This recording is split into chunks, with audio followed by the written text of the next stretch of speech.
விவசாயிகள் நிகழ்ச்சியை பார்த்து கொண்டிருக்கக்கூடிய இயேசுவின் மாசற்ற விலையேறப்பெற்ற இரத்தத்தினாலே விலைக்கு வாங்கப்பட்ட, கழுவப்பட்ட, நீதிமானாக்கப்பட்ட, கடவுளுடைய பிள்ளையாக்கப்பட்ட அனைத்து அன்பு உள்ளங்களுக்கும், என்னுடைய ஆவிக்குரிய சகோதர சகோதரிகளுக்கும் இந்த ஊழியனின் பணிவான வாழ்த்துதலும் வணக்கங்களும். பிரைசலோ ஒரு அழிலே சொல்லுவோமே. கவனிப்போ, இன்னைக்கு திருவிருந்து ஆராதனை. இந்த திருவிருந்து ஆராதனையிலே இரத்தத்திலே தான் உயிர் இருக்கிறது. எரேமியா 17வது அதிகாரம் 11வது வசனத்திலே சொல்லுவார், மாம்சத்தினுடைய உயிர் இரத்தத்திலே இருக்கிறது. இந்த இரத்தத்தை, இயேசு கிறிஸ்துவினுடைய அந்த மாசற்ற வெளியேறப்பட்ட இரத்தத்தை இன்னைக்கு நாம் பயன்படுத்தாதபடியினாலே, அதை சரியாக உபயோகப்படுத்தாதபடியினாலே, இன்னைக்கு நம்ம வாழ்க்கையில இன்னும் கட்டப்பட்டவர்களாக, யாதியஸ்தர்களாக, விலகினர்களாக, பாவிகளாக, இன்னும் குப்பைகளாக, இன்னும் நாம் ஒன்றுக்கும் உதவாதவர்களாக இன்னைக்கு வாழ்க்கையில் என்ன செய்து கொண்டிருக்கிறோம்? கண்ணீரோடும், கவலையோடும், கஷ்டத்தோடும், கடன் பிரச்சனையிலையும், பாவத்தின் பிடியிலேயும், வான்களில் திரிகிற பொல்லாத ஆவியினுடைய தாக்குதலிலேயும், அன்னைக்கு பலவிதமான விஷயத்திலே இன்னைக்கு கட்டப்பட்டவர்களாக இருந்து கொண்டிருக்கிறோம்.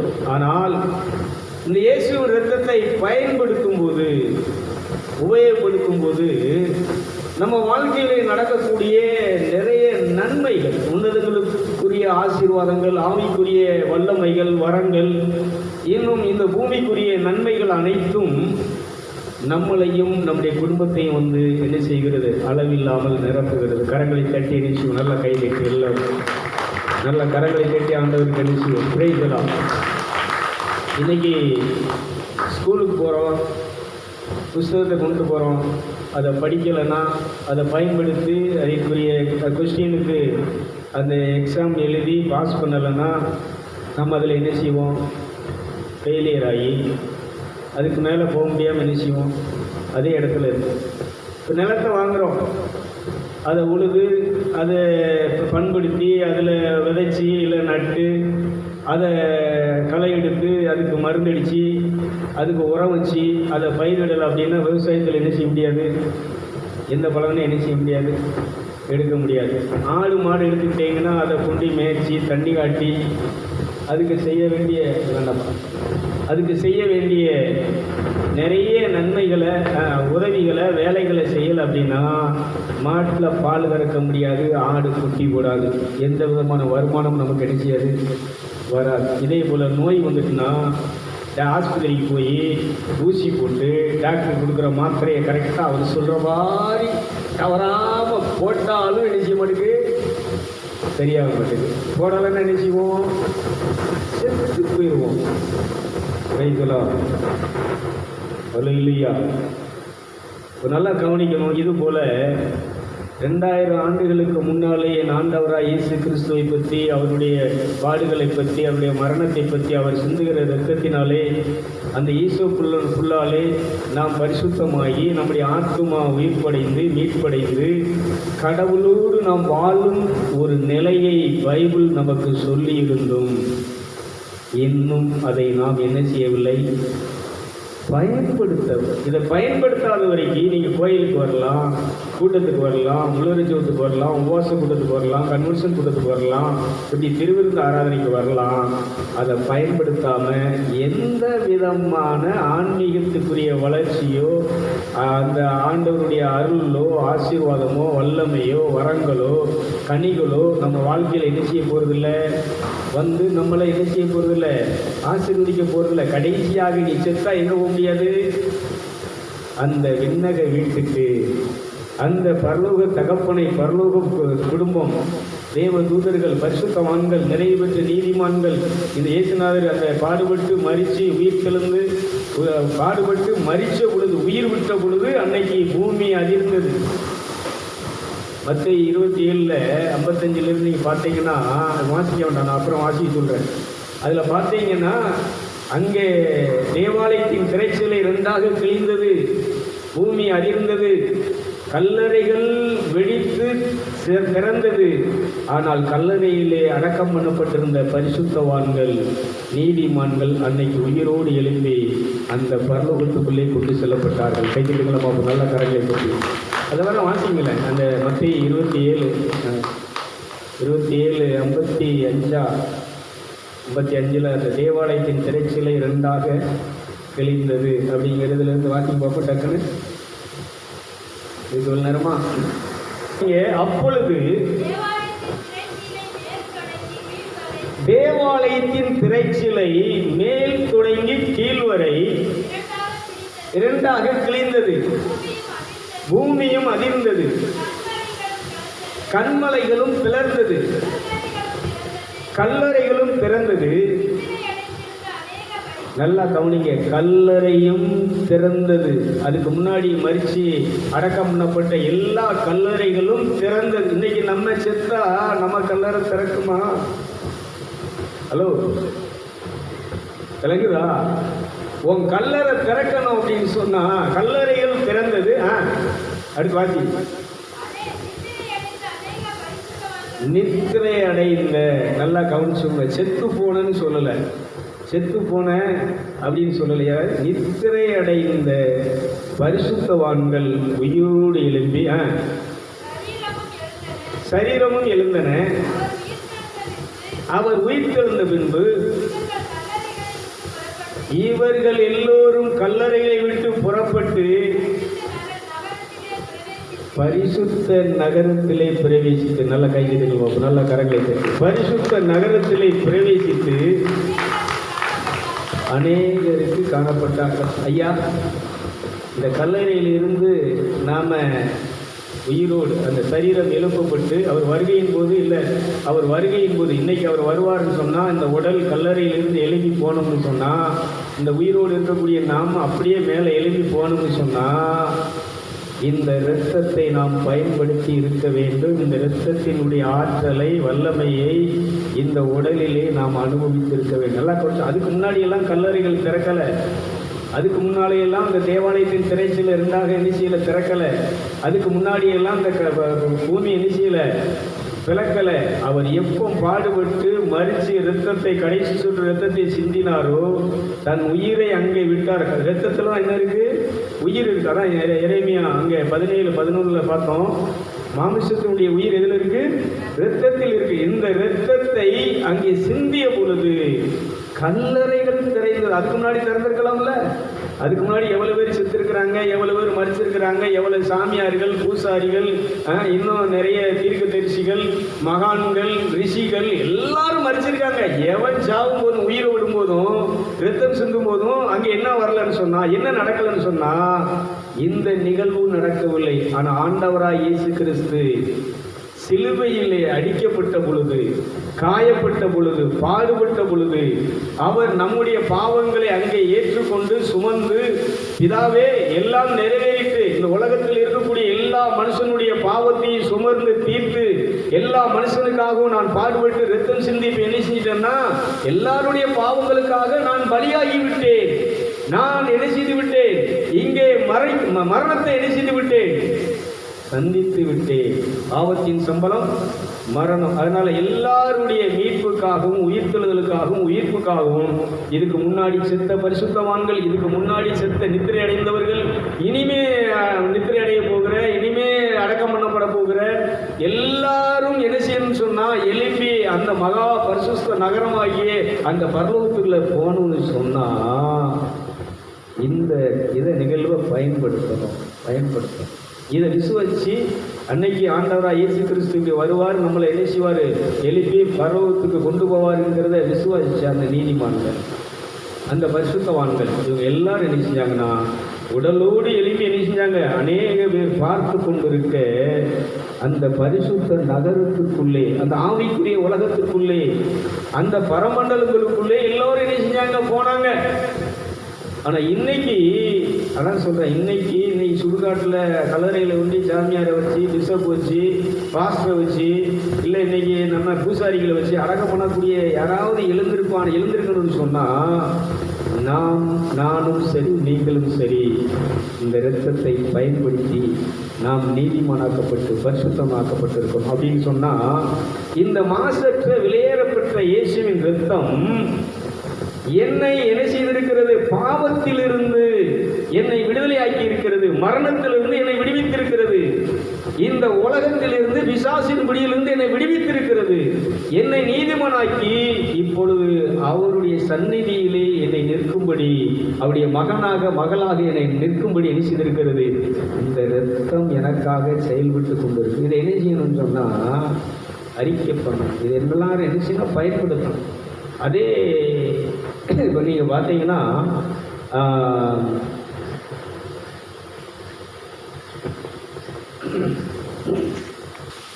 இப்போ வாசிங்க யாத்திரையாகமம் 12வது அதிகாரம் 7வது வசனம்.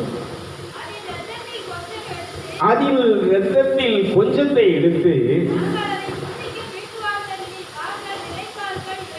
வாங்க நாம் புசிக்கும் நிலைக்கால்கள் வீட்டு வாசல் இரண்டிலும்,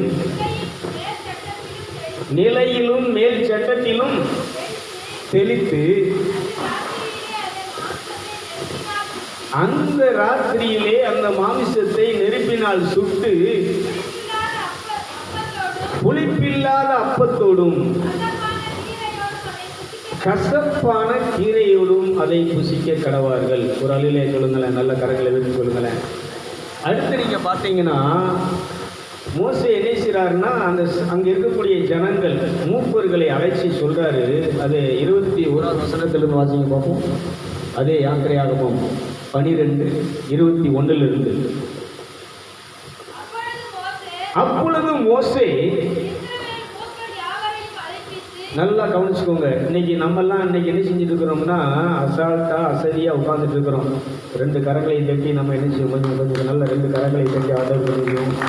ரொம்ப முக்கியமான பகுதி. அதனால் நீங்கள் அசந்திரக்கூடாது, உரைக்கிடக்கூடாதுங்கிறதுக்காக இப்போ உங்களை கைதிக்கு என்ன செஞ்சுருக்கேன். இதில் சொல்கிறாரு பாருங்க, அந்த 21 மறுபடியும் வாசிப்போம். நல்லா கவனிச்சுக்கோங்க. அப்பொழுது மோசே இஸ்ரவேல் மூப்பர் யாவரை அழைத்து, இங்கே தூயாவி திருத்தலத்துக்கு வந்திருக்கிற இந்த தேவசாயல் எழுச்சியை பார்த்து கொண்டிருக்கக்கூடிய குடும்ப தலைவர்கள் தலைவிகள் நல்லா கவனிச்சுக்கோங்க. யாவரையும் அழைத்து, நீங்க உங்க குடும்பத்துக்கு தகுந்தால் போல் குடும்பத்துக்கு தக்கதாக உங்களுக்கு ஆட்டுக்குட்டியை தெரிந்து கொண்டு, என்னது, பாஸ்காவை அடித்து ஈசோப்பில் உள்ள கொழுந்தை எடுத்து,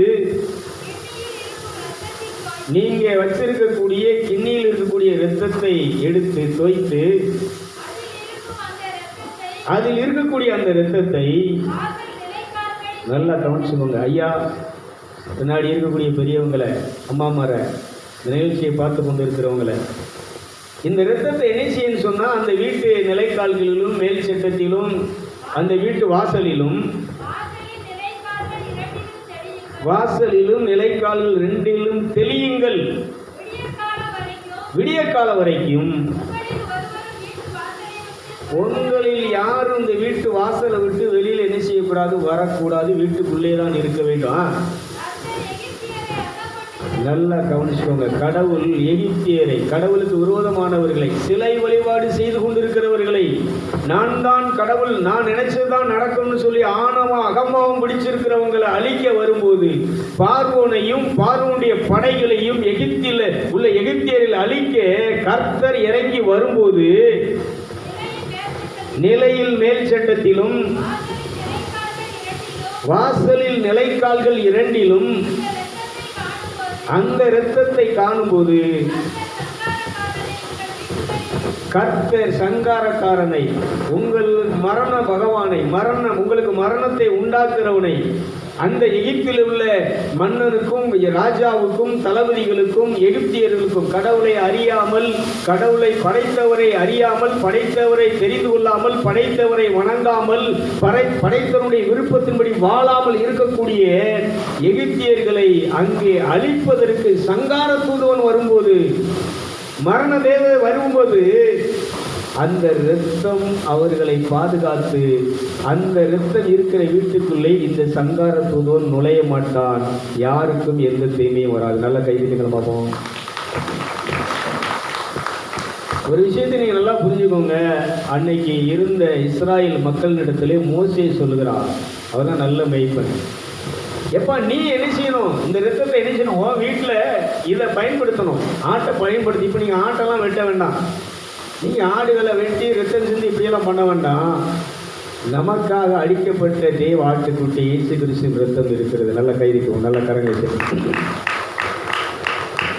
இந்த ரத்தத்தை அதான் சொல்றோம், பயன்படுத்தாம சும்மா ரத்தம் ஜெயம் ரத்தம் ஜெயம் கல்வாரி இயேசு ரத்தம் ஜெயம் வாயில பாடுறோம், உதட்டுல துதிக்கிறோம், இதயத்தில் அதை பற்றி இந்த அறிவு, இந்த ஞானம், இதை பயன்படுத்தி நாம் ஒவ்வொரு நாளும் ஒவ்வொரு நம்ம வாழ்க்கையில் வரக்கூடிய தீமைகளை, சாத்தான மரணத்தை, ஆபத்துகளை, விபத்துக்களை, நமக்கு விரோதமாக எழுதி நிற்கக்கூடிய தீய ஆவிகளை நம்ம என்ன செய்யணும்னு சொன்னால் அந்த ரத்தத்தை பயன்படுத்தி. நான் என்ன செய்வேன்னா, காலையில் எழுப்பின உடனே, காலையில் மட்டும் இல்லை, இப்படி பைக்கில் போகும்போது, இல்லை பஸ்ஸில் போகும்போது, இல்லை நடந்து போகும்போது, இல்லை சும்மா அப்படி சேரில் உட்காரும்போது என்ன செய்வோன்னா, ஒரே ஒரு வார்த்தை தான் ஆரம்பிப்போம்.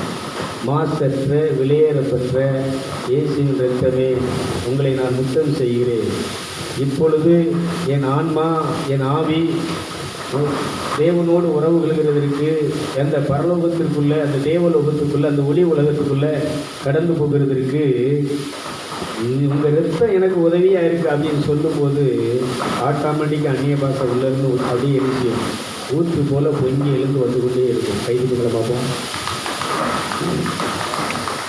இங்கே என்ன சொல்லுது அப்படின்னு சொன்னால், மூப்பர்கள், ஹலோ விசுவாசிகள் என்ன பண்ணணும், இந்த ரத்தத்தை நமக்கு பிரச்சனை வரும்போது, கஷ்டங்கள் வரும்போது, வியாதிகள் வரும்போது, இல்லை நமக்கு மரணம், ஒரு மரணத்தை பற்றிய ஒரு நிகழ்வு வரும்போது நம்ம என்ன செய்யணும் அப்படின்னு சொன்னால், அப்படி உட்கார்ந்து ஒரு குறிப்பிட்ட நேரம் காத்திருந்து இதை பயன்படுத்தும். இந்த ரத்தத்தை பயன்படுத்தி, ப்ளீஸ் இந்த ரத்தம், சாத்தானே, மரணமே, என்னை பாதுகாத்து என்னை பத்திரமாக வழி நடத்துகிறதற்கு விளையாடப்பட்ட ரத்தம் இருக்கிறது, இயேசுவின் ரத்தத்தை கொண்டு வருகிறேன். கைதுகளை பார்ப்போம், நல்லா கரங்கள் சொல்லணும். நான் இயேசுவின் ரத்தத்தை என்ன செய்கிறேன்னா பயன்படுத்துகிறேன். இயேசுவின் ரத்தத்தினால நான் என்ன விலைக்கு வாங்கப்பட்டிருக்கிறேன். இயேசுவின் ரத்தத்தை நான் முத்தம் செய்து கொண்டு இருக்கிறேன். இயேசு எனக்கு கூட இருக்கிறார், என்னை நீதிமானாக்கி என்னை பரிசுத்தப்படுத்தி அவர் என்னோடு வாழ்ந்து கொண்டிருக்கிறார். அவருடைய ஆவியானவர் என்னோடு இருக்கிறார். பிசாசினுடைய திரளான சேனைகள், பிசாசு வெள்ளம் போல வரும்போது நமக்கு வெற்றி கொடி பிடிக்கும்படி ஆவியானவர் நமக்கு துணை நிற்கிறார். கைதுக்கலாம், இதெல்லாம் நீ அறிக்கை பண்ணணும். இதை நீங்கள் ஒவ்வொரு சூழ்நிலையிலையும் பிரச்சனையிலையும் ஃபாஸ்ட் சிவமுன்னு வரணும். அவருக்கே இந்த விஷயம் தெரியாது, அவரே இதை அறிக்கை பண்ண முடியாமல் அவரே கட்டப்பட்டு கிடக்கிறாரு. அவரே இன்னைக்கு என்ன செஞ்சிருக்கிறாருன்னா, பொண்டாட்டிக்கு அடிமையாக இருக்கிறாரு, பிள்ளைக்கு அடிமையாக இருக்கிறாரு, சபையில் உள்ள விசுவாசிக்கு உதவி செய்யக்கூடிய, கொஞ்சம் கூடுதலாக பணம் கொடுக்கக்கூடிய, காணிக்கை கொடுக்கக்கூடிய, தசம்பாகம் கொடுக்கக்கூடிய அவங்களுக்கு அடிமையாக வாழ்ந்துட்டு இருக்கிறாரு. ஆனால் இரத்தத்தால் கழுவப்பட்டவர்கள் கிறிஸ்துவுக்கு அடிமையாக வாழ்ந்து கொண்டிருக்கிறார். கைதுகளை பார்ப்போம், நல்ல கரங்களை கட்டி. இதைத்தான் அன்னை மரியாள் சொல்கிறார்கள், இதோ நான் ஆண்டவருடைய அடிமை, உம்முடைய வார்த்தையின்படி எனக்கு ஆகட்டும். நான் யாருக்கு அடிமையாக இருக்கிறேன்? இந்த பூமியில் இருக்கக்கூடிய இந்த ஊர் தலைவர்களுக்கோ, இந்த நாட்டை ஆண்டு கொண்டிருக்கக்கூடிய பிரதமருக்கோ, இல்லை நம்ம இந்தியாவுக்கு இப்போ முதலமைச்சராக இருக்கக்கூடிய முதலமைச்சருக்கோ நான் அடிமை அல்ல. இல்லை இந்த உலகத்தில் இருக்கக்கூடிய இந்த நம்ம தாலுகாவில் இருக்கக்கூடிய கலெக்டருக்கோ, இல்லை அங்கே இருக்கக்கூடிய பெரிய பெரிய அதிகாரிகளுக்கு நான் அடிமை இல்லை. இறை அரசு எனக்குள் இருக்கிறது, கடவுளுடைய ராஜ்யம் எனக்குள் வந்திருக்கிறது, நான் கடவுளுக்கு அடிமையாக இருக்கிறேன். ஆகவே கடவுளுக்கு அடிமையாக இருக்கிற மனிதனை இந்த உலகத்தில் இருக்கக்கூடிய எந்த அதிகாரங்களும் சக்திகளும் அடிமைப்படுத்தவோ நெருங்கவோ தொடவோ முடியாது. கைதிகள் மாப்போம், நல்லா கரங்களை கட்டி. இதை நமக்கு பிரச்சனை வரும்போது, நமக்கு கஷ்டங்கள் வரும்போது, நமக்கு தாங்க முடியாத சோதனைகள் வரும்போது நீங்கள் என்ன செய்யணும்னா தனித்திருங்க. அன்னைக்கு மோசே எப்படி என்ன செஞ்சார்? தனித்திருந்து இந்த இஸ்ராயல் மக்கள் முறுமுறுக்கும் போது, மோசே உனக்கு ஏதாவது அறிவு இருக்கா? நீ ஓம் பேச்சை கேட்டு நாங்கள் எல்லாரும் என்ன செஞ்சிட்டோம்? வந்துட்டோம், உன் பேச்சைக்கிட்டு நாங்கள் பண்ணி வந்து இன்னைக்கு எங்களுக்கு சாப்பாடு இல்லை, எங்களுக்கு கல்லறிகள் இல்லை, வெங்காயம் இல்லை, வெள்ளை பூண்டு இல்லை, அதனால நாங்கள் பூரா கஷ்டப்படுறோன்னு அந்த மோசை எல்லாரும் நெந்திச்சு சவிச்சு அவருக்கு விரோதமாக பேசும்போது, அவரை புண்படுத்தும் போது, காயப்படுத்தும் போது கர்த்தர் என்ன செய்வார்னா மோசையோடு கூட இருந்தார். கைதிகளை பார்ப்போம். அப்போ மோசை என்ன செஞ்சார்னா ஆண்டவருடைய சன்னிதானத்திலே ஸ்தோத்திரத்தோடு விண்ணப்பத்தோடு அதை தேவனுக்கு தெரியப்படுத்தினார்.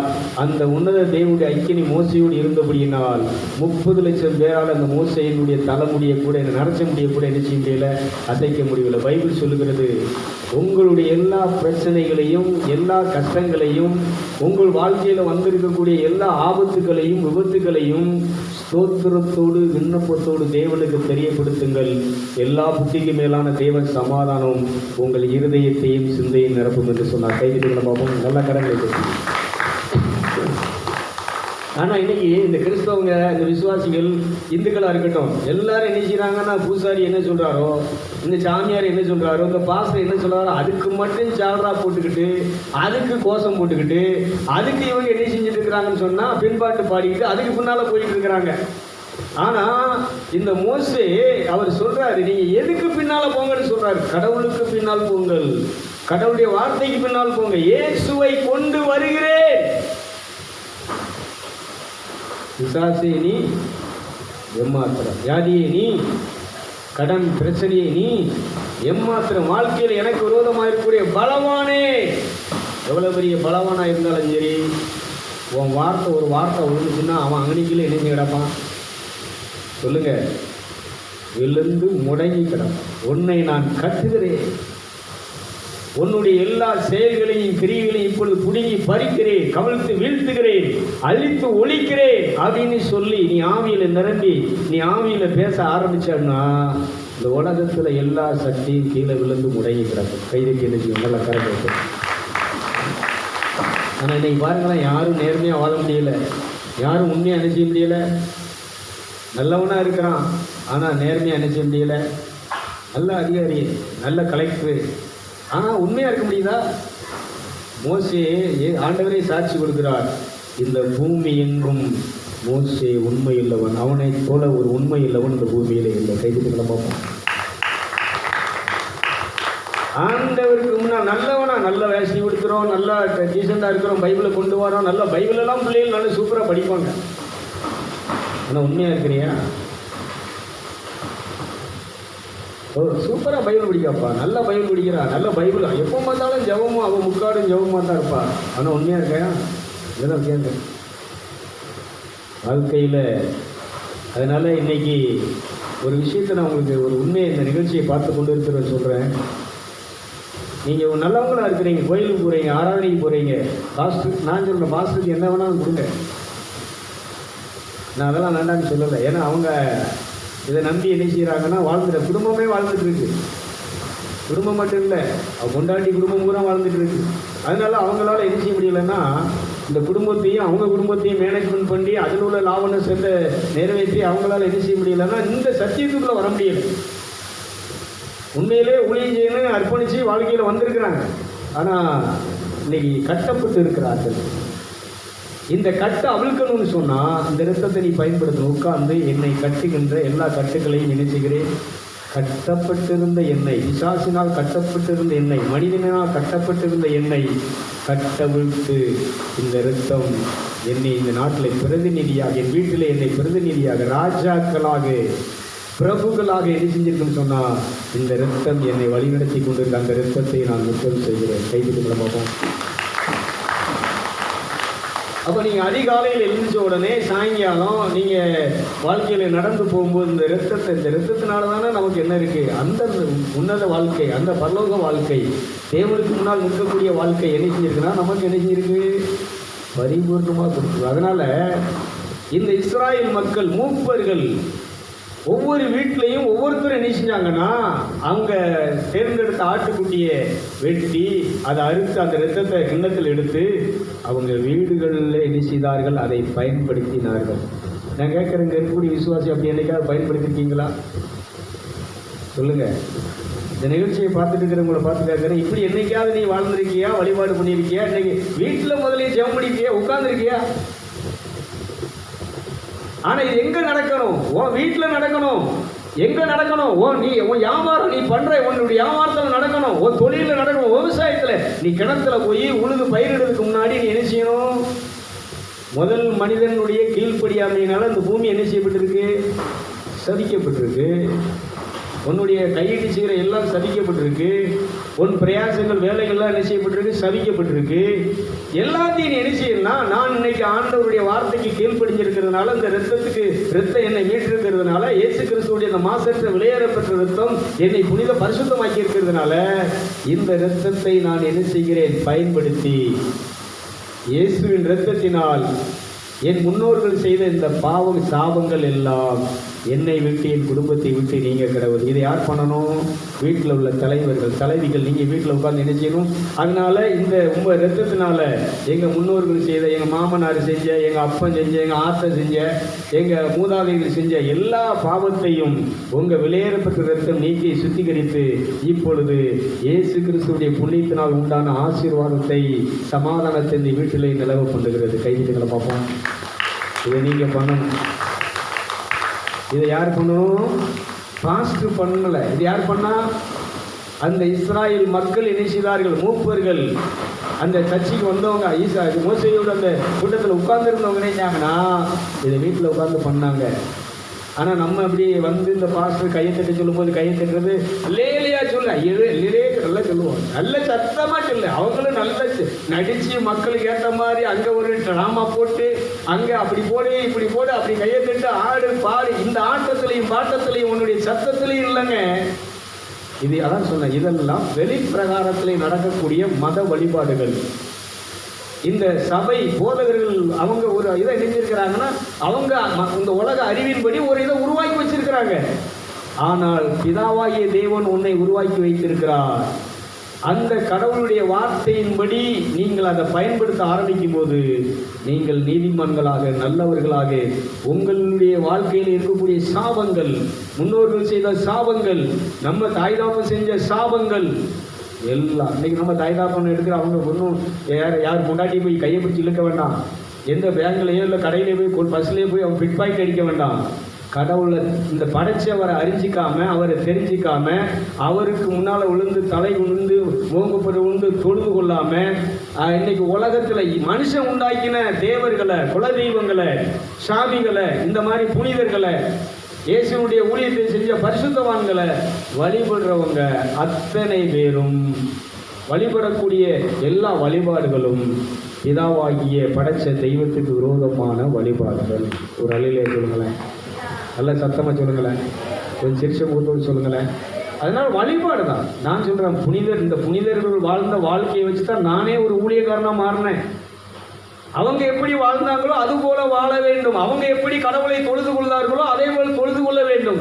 அவங்க எப்படி இயேசு கிறிஸ்துவுடைய இரத்தத்தை, இந்த அப்பத்தை எடுத்து, நல்லா கவனிச்சுக்கோங்க, நம்ம புனிதர்கள் எடுத்துக்கிட்டீங்கன்னா சபரியார் அந்த அப்பத்தை எடுத்து அப்படியே மேலே காட்டி, இவங்க சடங்குகள் என்ன செஞ்சிடறாங்கன்னா, உடனே இதோ இது நினைவாக செய்யுங்கள், இது என்னுடைய உடல் அப்படின்னு சொல்லி காட்டிட்டு இவங்க என்ன செஞ்சிருவாங்கன்னா அதை நம்ம அப்படி வச்சு அப்படியே நம்மகிட்ட கொடுத்துருவாங்க. அவங்க என்ன செஞ்சாங்கன்னா அதை தூக்கி காட்டி அது இயேசுனுடைய உடலாக மாறும் வரைக்கும் அந்த அப்பத்தை அவருடைய உடலாக ஆவியானவர் வந்து மாற்றுகிற அதே அபிஷேகம் வல்லமை இவங்களுக்குள்ளேயும் இறங்கி இவங்கள் பரவசப்பட்டு மெய்மறந்த நிலையிலே நின்றார்கள். கைது இதுக்கு நேரம் செலவிட்டாங்க. இவங்க சடன்னு நீங்கிருந்தாங்கன்னா இந்த சடங்குகளை முடிக்கிறதுக்காக வேண்டி படபடன்னு முடிச்சிருந்தாங்க. ஆனால் அவங்க அப்படி முடிக்கலை. ஒரு நோயாளிகிட்ட இந்த அப்பத்தை எடுத்து கொண்டு போய் இது கிறிஸ்துவினுடைய உடல், இதை நீ சாப்பிடு, இப்பொழுது நீ குணமாகுன்னு சொன்னால் அன்னைக்கு அந்த உணவை இயேசுடைய உடலாக விசுவாசித்து உட்கொண்ட அத்தனை நோயாளிகளும் குணமானார்கள். கைது குணமாகும். இன்னைக்கு ஆனால் கத்தோலிக்க திருச்சபையில சாமியார் என்ன செய்வாங்கன்னா, ரொம்ப சீரியஸாக கிடக்கக்கூடிய, சாக போகிற மாதிரி கிடக்கக்கூடியவனுக்கு இந்த அப்பத்தை எடுத்துக்கொண்டு என்ன செய்வாங்க, என்ன கொடுப்பாங்க, அது பேர் என்னமா, அவஸ்தை.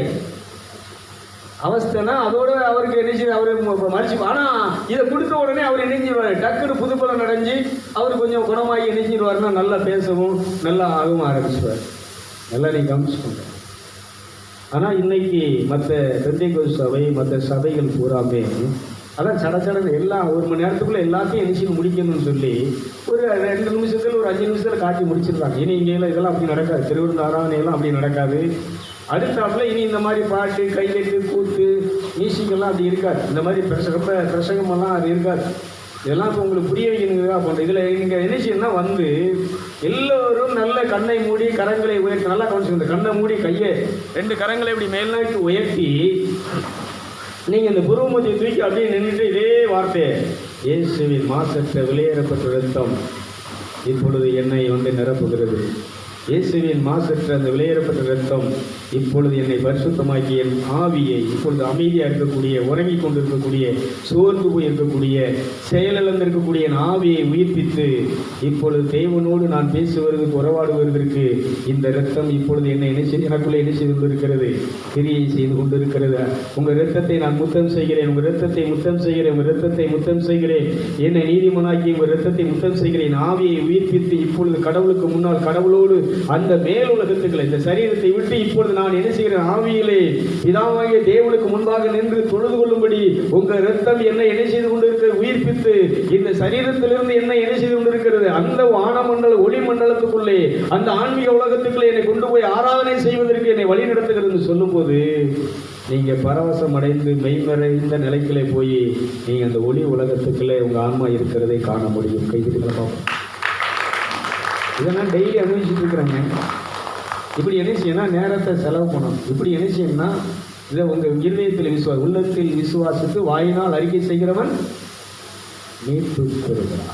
இதை உள்ளத்தில் விசுவாசி இந்த வாயில் என்ன செய்யணும், வாயில் எப்போ நீ அறிக்கை பண்ணணும்னு சொன்னால் இது இருதயத்திலிருந்து வரணும். இருதயத்திலிருந்து இந்த இதில் சன் டிவியில் ஒரு ப்ரோக்ராம் நடந்துட்டுருக்கு. இந்த பாடல்கள், பழைய பாடல்களை இது பண்ண சொல்லி ஒரு ப்ரோக்ராம் பண்ணிகிட்ருக்குறாங்க. அதில் ஒரு பையன் விக்னேஷ், ஒரு சின்ன பையன் பாடுறான். பெரிய பெரிய சர்ச்சியாக இருக்கக்கூடிய இந்த பாடல் கரெக்டு, இதில் இந்த குறைன்னு சொல்லக்கூடிய ஜட்ஜ்மெண்ட் பண்ணக்கூடிய அவங்க பூரா அசந்து இருக்கிறாங்க. எங்களால் முடியலை, எப்படியும் பாடுறான். நான் உட்காந்து உள்ளுக்குள்ள இருக்கும் ஆவியாங்க சொல்கிறாரு, இவன் இந்த ஆவியிலே ப்ராக்டிஸ் பண்ணுகிறான். ஒரு அழிலையா சொல்லுங்களேன். ஆவியை பயன்படுத்தி இவன் ப்ராக்டிஸ் பண்ணுறதுனால இன்றைக்கி இந்த உலகத்தில் இருக்கக்கூடிய எல்லாருடைய மனசையும், எல்லா பெரிய பெரிய பாடலுடைய மனசையும் கவர்ந்து இருக்கக்கூடிய அளவுக்கு இவன் ப்ராக்டிஸ் எங்கேருந்து பண்ணுறான்னா, மற்றதெல்லாம் இந்த மாதிரி நம்ம புத்தகத்தை எடுத்து அது இணைஞ்சிருக்குன்னா ப்ராக்டிஸ் பண்ணிகிட்டு இருக்கு, வாயில் ப்ராக்டிஸ் பண்ணிகிட்டு இருக்கு. ஆனால் அந்த ஆவியில் பற்றி போய் நான் பாருங்களேன், பைபிளே உங்கள்கிட்ட என்ன செய்ய மாட்டேன், கையில் எடுக்கிறதே கிடையாது. ஏதோ நீங்கள் இந்த மாதிரி சொல்லுவீங்கிறதுக்காக தூக்கி வச்சுருக்கேன். ஆனால் உள்ளேருந்து என்ன செஞ்சுருக்கு, பூரா எங்கேருந்து வருதுன்னு சொன்னால் இதை நான் எழுதி வச்சுக்கிட்டு நான் பேசினா கூட என்னால் கரெக்டாக என்ன செய்ய முடியாது, பேச முடியாது. நான் பைபிள் காலேஜ் போய் 3 வருஷம் படித்து இதை குறிப்பெடுத்து நோட்டு டைரியில் குறித்து வச்சுக்கிட்டு நான் பேசினா கூட என்னால் என்ன செய்ய முடியாது, இப்படி தங்கு தடை இல்லாமல் என்ன செய்ய முடியாது, பேச முடியாது. நான் அப்படி கேட்குறேன், அந்த படித்த பாசமாக நாங்களாம் படிச்சிருக்கிறோம். ரெவரண்டு 12 வருஷம் படித்த ரெவரண்டு, 4 வருஷம் படித்த ரெவரண்டு, இந்த மாதிரி நீ திக்காம விற்காம நீ உள்ளேருந்து சரளமாக இந்த மாதிரி அனுபவங்களை நீ பேசிப்பார் பார்ப்போம். இந்த பைபிள் எல்லாரும் கையிலையும் இருக்குது, எல்லா வீட்லேயும் இருக்குது. ஆனால் எல்லாராலையும் என்ன செய்ய முடியல, பெரிய விளங்கலை, படித்தாலுமே விளங்க மாட்டேங்குது. இந்த மத்திய 27 எவ்வளோ தூரம் படிச்சிடும். இப்போ இந்த 40 நாள் இந்த நோன்பு ஆரம்பித்த உடனே இது பூரா தான் வந்துட்டு இருக்கும். பெரிய வெள்ளிக்கிழமை இது தான் வாசிப்பாங்க. ஆனால் இந்த நிகழ்வு நடந்தது அப்படிங்கிறத இன்றைக்கி என்ன சொல்லுவீங்க, இன்றைக்கி நீங்கள் சொல்ல போய்தான், இப்படி விவரித்து சொல்ல போய் தான் எனக்கு நினைச்சிது. இந்த கல்லறைகள் வெடித்து பரிசுத்தவான்கள் பரலோகத்துக்கு எழுந்து போனது இன்றைக்கி தான். எத்தனை பேர் அது உண்மை, எத்தனை பேருக்கு அதான் உண்மைன்னு கை குங்கலம் பார்ப்போம். ஆனால் இத்தனை வருஷமாக சின்ன பிள்ளையிலேருந்து எங்கே போகிறோம், கோயிலுக்கு போகிறோம். ஆனால் இந்த விளக்கம் தெரியுதா, இது ஆவியானவர் வெளிப்படுத்தினால் மட்டும்தான். இந்த வேதத்தை எழுதினவர்கள் ஆவியினாலே நிறைந்து ஆவியின் தூண்டுதலின்படி எழுதினார்கள். இதே போல் இந்த பைபிளை விளக்கி சொல்லணும்னா ஆவியிலே நிறைந்து ஆவியினாலே வழிநடத்தப்படுவது மட்டும்தான் இந்த அர்த்தத்தை தெளிவாக சொல்ல முடியும். கைது பார்ப்போம். இன்றைக்கி எத்தனையோ நிகழ்ச்சிகள் டிவியில் இருக்குது பாருங்க, யூடியூப்பில், ஃபேஸ்புக்கில் நிறைய இதெல்லாம் நடக்குது. ஆனால் இந்த மாதிரி விளக்கங்கள் வர நானும் பார்க்குறேன். இந்த மாதிரி விளக்கங்கள் வர 1-2 பேர் தான் ரொம்ப அத்தி குத்துற மாதிரி இருப்பாங்க. அதனால ஆவியானவர் என்ன செஞ்சுருக்கிறாங்கன்னா தெளிவாக காட்டி கொண்டு இருக்கிறார். Praise the Lord.